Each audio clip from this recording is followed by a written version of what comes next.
Unless you have a history of preterm labor or complications, most OB providers will begin checking your cervix at your prenatal appointments around 36, 37 weeks. It depends on the circumstances. And after being examined, a lot of women go home and wonder, well, what did that exam mean? And when am I going to have my baby? Because maybe your doctor told you you were 2 centimeters or something, and you wonder if you're going to deliver soon. And really, there is no good way to tell when a woman is going to deliver, because there are some women who are checked in the office in the morning and they're 1 centimeter dilated, and then they end up delivering that night.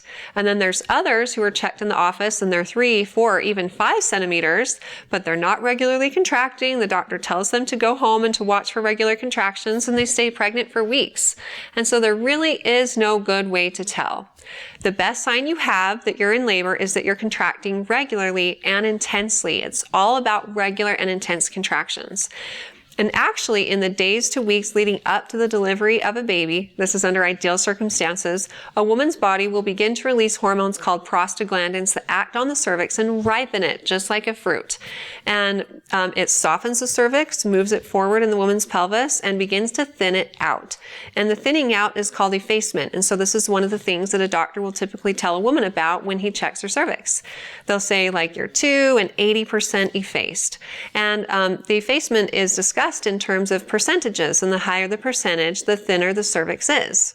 So on the day that you got pregnant, your cervix is pretty thick, like almost the thickness of my finger. And then it starts to thin slightly, like around 28 weeks or so. But if it starts to thin too much too soon, then you're at risk for preterm delivery. So we don't want it to happen too early. But then, of course, towards the end and the weeks leading up to delivery, we want your cervix to thin out, because that's part of that ripening process. And it's not really thin until it's like 70, 80, 90% effaced. Before that, it's just still thick.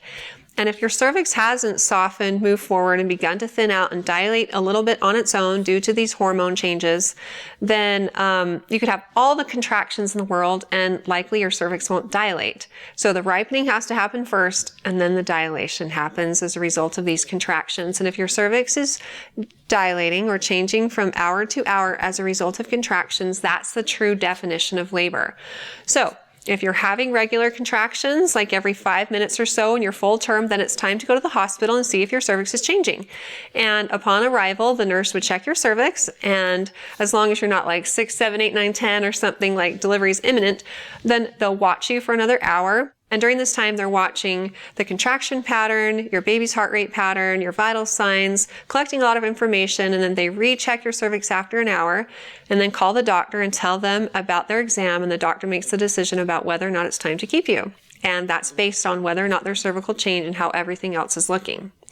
You also need to go get checked out if you have any vaginal bleeding, any leaking of fluid from the vagina that makes you feel like your water's broken, and if you feel your baby move less than usual. And these are all reasons independent of each other.